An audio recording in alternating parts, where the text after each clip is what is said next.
విశాఖ ఉక్కు ఆంధ్రుల హక్కు ఇది ఎప్పటి నుంచో ఉన్న నినాదం. అయితే ఇప్పుడు విశాఖ ఉక్కును ప్రైవేటీకరణ చేయడానికి మోడీ ప్రయత్నం చేస్తున్నారని జగ్గారెడ్డి ఆరోపణలు చేస్తున్నారు. మనతో మాట్లాడేందుకు తెలంగాణ వర్కింగ్ ప్రెసిడెంట్ జగ్గారెడ్డి గారు మనతో పాటు ఉన్నారు. ఆయనతో మాట్లాడదాం. సార్ చెప్పండి, ఇంత పెద్ద ఆరోపణ చేయడానికి ప్రధాన కారణం ఏంటి?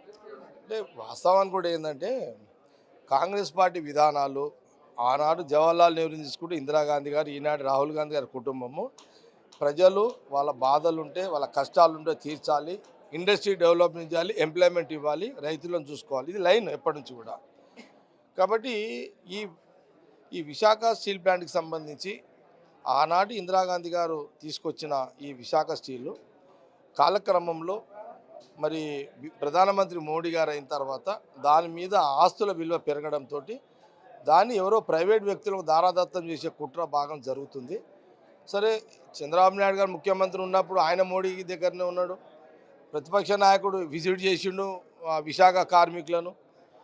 మళ్ళీ ఈయన ముఖ్యమంత్రి అయినప్పుడు జగన్ గారు ఆయన ప్రధానమంత్రి ఆయన మాట్లాడలేడు, మళ్ళీ ప్రధానమంత్రి దగ్గర అయిండు. కానీ మోడీగా మళ్ళా చంద్రబాబు నాయుడు అపోజిషన్ పార్టీకి మళ్ళీ వైజాగ్ పోయిండు. అండ్ జనసేన నాయకుడు పవన్ కళ్యాణ్ గారు కూడా పోయిండు. కానీ ఈ ముగ్గురు ముఖ్యమంత్రి అయ్యారు, ఒక డిప్యూటీ సీఎం ఉన్నాడు, ప్రధానమంత్రి మోడీ గారే ఉన్నారు. కానీ ఖాళీ వీళ్ళ విజిట్లు అవుతున్నాయి, కార్మికుల దగ్గర విజిట్లు చేస్తున్నారు, ప్రధానమంత్రి దగ్గర గమ్మున కూర్చుంటున్నారు. అంటే ఆ వైజాగ్ కార్మికులకే కాకుండా స్టీల్ ప్లాంట్ కార్మికులకు అక్కడ ప్రజల ప్రాపర్టీ. అది ఆనాడు ఇందిరాగాంధీ గారు స్థాపించినప్పుడు వైజాగ్ స్టీల్ ప్లాంట్ 16,000 కోట్లు అయితే ఈరోజు 2.5 లక్షల కోట్ల విలువతో కూడుకున్న ఆస్తులు. ఇది ఆంధ్రప్రదేశ్ ప్రజల ఆస్తి. ఇది ప్రైవేట్ వ్యక్తులకు కట్టబెట్టే ప్రయత్నం జరుగుతుంది.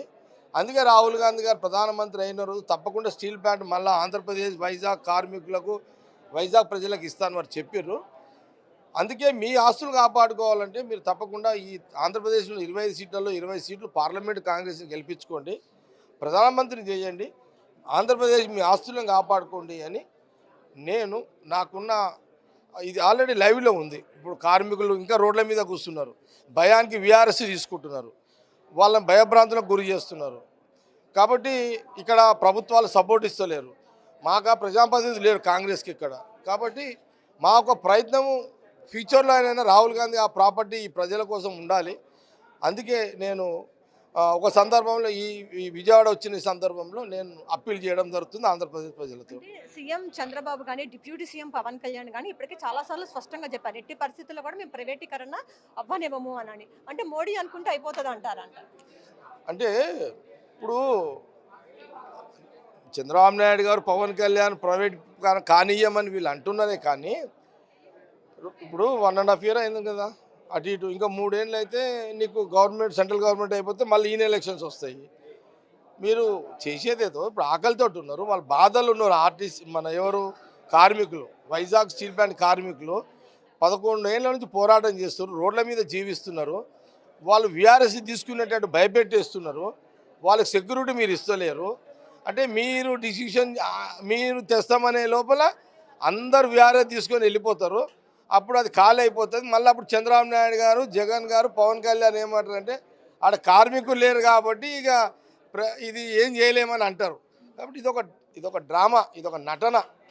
అల్టిమేట్ వాళ్ళు ప్రధానమంత్రి కస్టడీలో ఉన్నారు కాబట్టి ఇది ఇటు ప్రజలను మోసం చేస్తూ వాళ్ళు కమిట్మెంట్గా చంద్రబాబు నాయుడు గారు, పవన్ కళ్యాణ్ గారు, జగన్ గారు లేరు అనేది ఇక్కడ స్పష్టత కనబడుతుంది. అదే విషయాన్ని మీడియా ముందు చెప్పడం జరిగింది. తెలంగాణ రాజకీయాలకు వస్తే కేసీఆర్ కూడా ఇప్పుడు యాక్టివ్ అయ్యారు, నేను అసెంబ్లీ సమావేశాలకు కూడా హాజరవుతానంటున్నారు. దీన్ని ఏ విధంగా చూడొచ్చు అంటారు తెలంగాణ? లేదు, తప్పకుండా యాజ్ ఎ కాంగ్రెస్ పార్టీ చాలా సందర్భాల్లో కాంగ్రెస్ గవర్నమెంటు, ముఖ్యమంత్రి రేవంత్ రెడ్డి గారు, మా క్యాబినెట్ మినిస్టర్లు అనేక సందర్భాలు ప్రతిపక్ష నాయకుడు గారు బయటికి రావాలి, అసెంబ్లీకి రావాలని అనేక సందర్భాలు కూడా కోరడం జరిగింది. ప్రతిపక్ష నాయకుడు బయటికి రావడం మంచిదే, అది మేమే మొదటి నుంచి అడుగుతున్నాం కదా రావాలని చెప్పి, అందుకే బయటకు వచ్చిండని ఇక్కడ కనబడుతుంది. ఆంధ్రప్రదేశ్లో కాంగ్రెస్ పార్టీ బలోపేతం అయ్యే అవకాశాలు ఏమైనా కనిపిస్తున్నాయా ఫ్యూచర్లో? నాకు 100% ఇక్కడ కాంగ్రెస్ ఉంది, ప్రజాప్రతినిధి లేరు, కాంగ్రెస్ ఉంది, కాంగ్రెస్ వర్కర్స్ ఉన్నారు, ఆంధ్రప్రదేశ్లో కాంగ్రెస్ సింపథైజర్స్ ఉన్నారు. కానీ లీడర్షిప్ రావాలి. ఇక్కడ కొంత కాలక్రమంలో అనేక మంది లీడర్లు వైఎస్ఆర్ జగన్ పార్టీకి అందరూ వెళ్ళిపోయారు. కాబట్టి ఇప్పుడున్న జనరేషన్ తప్పకుండా వాళ్ళు డెవలప్ అవుతారు. వచ్చే ఎన్నికలకు పకడ్బందీగా ఆంధ్రప్రదేశ్లో నాయకత్వాన్ని పటిష్టం చేయడం జరుగుతుంది. అయితే ఆంధ్రప్రదేశ్లో కాంగ్రెస్ పార్టీని బలోపేతం చేస్తామని చెప్పి జగ్గారెడ్డి చెప్తున్న పరిస్థితి మనకు కనిపిస్తా ఉంది. ఇది ఇక్కడ ఉన్న పరిస్థితి. కెమెరా పర్సన్ రాంబాబుతో లక్ష్మి, 1 ఇండియా న్యూస్ తెలుగు, విజయవాడ.